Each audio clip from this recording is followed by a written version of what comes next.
Hey, it's Vanessa. I'm back with another video, and I wanted to thank you for leaving all your comments below, letting me know what quilting means to you and why you love it. And so from reading the comments, it seems like a lot of us love quilting or enjoy it for the similar reasons.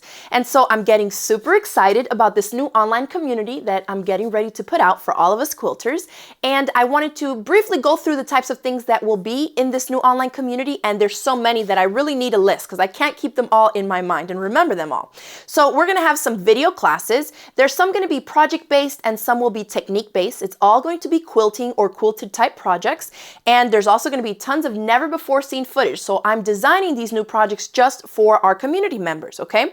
Now, we're also going to be doing collaborative projects where we'll get together and work on projects together as a group, right? Kind of like our own online little guild. Then we're also going to have opportunities for you just to work by yourself. If you're someone who doesn't want to work with somebody else, no problem. You'll still be getting tons of information from my different videos and course lessons so that you can feel free to just incorporate it into your quilting style any way that you want to, okay?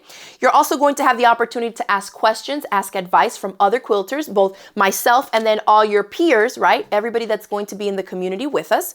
We'll also have a chance to share pictures and show our works in progress and even ask for advice like things like which block do you guys think will go better here and there? Just things that you may not necessarily get already by yourself in the real world, okay? I'm also going to be having some live chats and live stream sessions, and I'm working with some sponsors to host some really fabulous giveaways that are only going to be open to our little online community. And then I'm also putting together this really great mystery quilt project. So if that's something that you like to do, make sure that you stay tuned for more details on all that. And so basically, this whole new project I've been working on is going to be pretty amazing. As a quilting instructor, I really have to credit my teaching style with how popular my online classes and my videos are.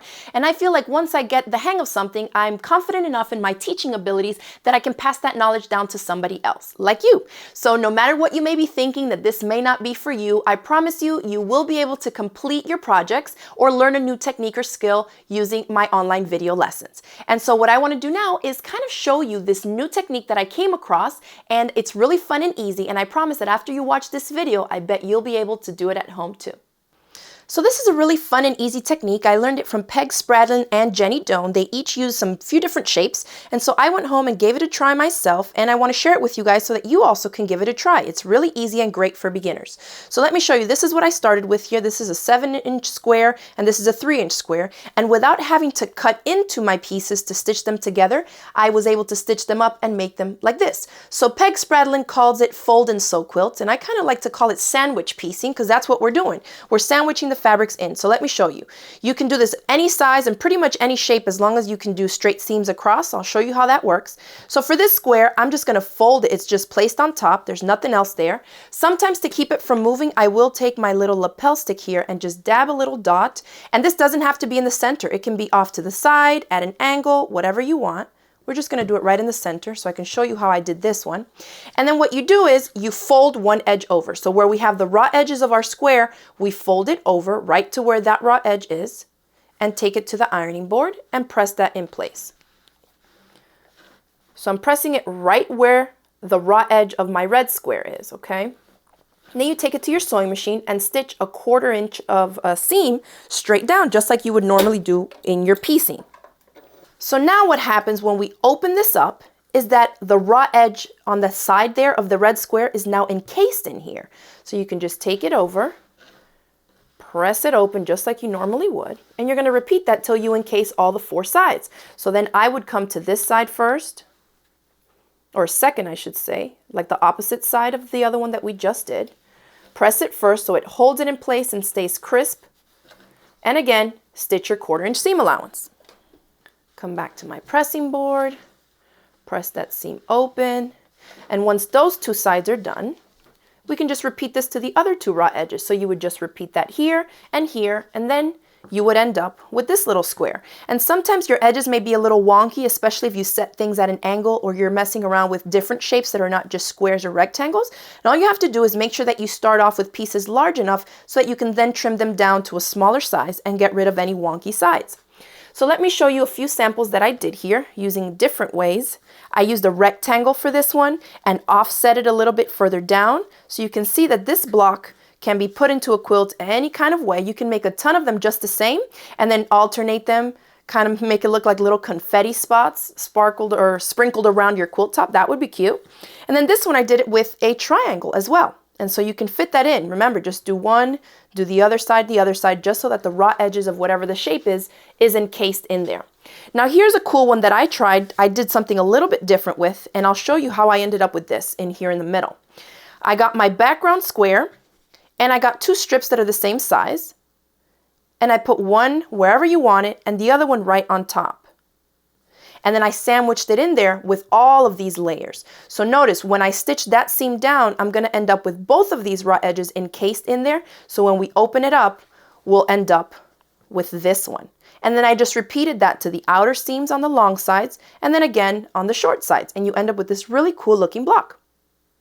So how fun is that super quick and easy technique, huh? I hope you guys will give it a try, and I bet you'll be cranking out some really funky and cool blocks for your next quilt project. So now let me briefly read you a few different testimonials from some of my students who probably thought like you did, that they couldn't do something, and after they watched my instructional videos, all that changed. So the first one comes from Joy. She says, "Hi Vanessa, I just wanted to thank you for your YouTube presentation on sewing the binding of a quilt onto the back by hand.